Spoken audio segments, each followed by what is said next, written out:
बांग्लादेश में शेख हसीना की जगह जब से मोहम्मद यूनुस अंतरिम सरकार के प्रमुख बने हैं, तब से भारत की जो चिंताएं हैं वो बढ़ गई हैं। आए दिन ड्रग्स और जानवरों की तस्करी देखने को मिलती रहती है। पिछले साल अगस्त में बीएसएफ के जवानों की जवाबी कार्रवाई में एक बांग्लादेशी तस्कर मारा गया। इसके अलावा लगातार अवैध रूप से बांग्लादेशी भारत में आते रहते हैं, जो पहले से ही चिंता की बात है। शेख हसीना जब सत्ता में थी, तब भारत की सीमाएं इतनी ज्यादा असुरक्षित नहीं थी। भारत की ओर से पिछले सप्ताह बीएसएफ बाड़ लगाने का काम कर रही थी।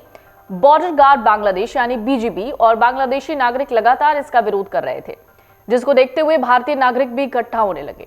स्थिति ऐसी हो गई कि भारतीय लोगों ने भारत माता की जय और वंदे मातरम और जय श्री राम के नारे लगाने शुरू कर दिए। घटना का एक वीडियो सोशल मीडिया पर इस वक्त वायरल है। हालांकि इस वीडियो की हम पुष्टि नहीं करते हैं। बाड़ लगाने के काम में रुकावट आई, लेकिन भारत ने बीजीबी को समझाने के बाद फिर इसे शुरू कर दिया।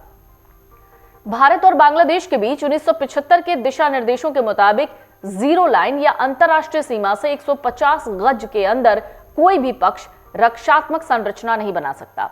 एक रिपोर्ट के मुताबिक पूर्व अतिरिक्त महानिदेशक एस.के. सूद कहते हैं, भारत तार बाड़ को रक्षा संरचना नहीं मानता है, लेकिन बांग्लादेश और पाकिस्तान मानते हैं।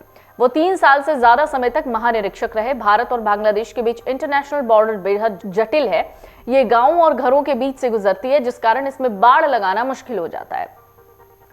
बांग्लादेश ने भारत की तरफ से सीमा पर कटीले तारों की बाड़ लगाने पर आपत्ति जताई है। बांग्लादेश के गृह मंत्रालय के सलाहकार लेफ्टिनेंट जनरल जहांगीर आलम कहते हैं, बॉर्डर गार्ड बांग्लादेश यानी बीजीबी और स्थानीय निवासियों के विरोध के कारण भारतीय सीमा सुरक्षा बल बीएसएफ ने बाड़ लगाने का काम फिलहाल रोक दिया है। उन्होंने ये भी आरोप लगाया कि पिछली सरकार के कार्यकाल में हुए कुछ समझौतों की वजह से भारत और बांग्लादेश के बीच सीमा से जुड़े कई मुद्दों पर तनाव हुए हैं। भारत और बांग्लादेश की 4156 किलोमीटर लंबी सीमा है, जिसमें से भारत अब तक 3271 किलोमीटर पर कटीले तार की फेंसिंग कर चुका है। बांग्लादेश की सरकार के मुताबिक अभी 885 किलोमीटर की फेंसिंग बाकी है। उनका कहना है 2010 से 2023 के बीच 160 जगहों पर फेंसिंग को लेकर विवाद हुआ। चौपाइन, नवाबगंज, नौगांव, लाल मोनिहार हाट और 3 बीघा कॉरिडोर पर तनाव सबसे ज्यादा है। बांग्लादेश कहता है कि भारत ने सीमा पर हुए पुराने समझौतों का उल्लंघन किया है। जहांगीर आलम जो है वो दावा करते हैं कि 1975 के एक समझौते के मुताबिक जीरो लाइन से 150 गज के अंदर कोई भी निर्माण कार्य बिना दोनों देशों की सहमति के नहीं हो सकता। जहांगीर आलम ने कहा, 1974 में एक और समझौता हुआ था, जिसमें बांग्लादेश ने बेड़ूबाड़ी भारत को सौंपा और बदले में भारत को 3 बीघा कॉरिडोर तक बांग्लादेश को पहुंच देनी थी। लेकिन भारत ने इस कॉरिडोर को कभी पूरी तरह से नहीं खोला।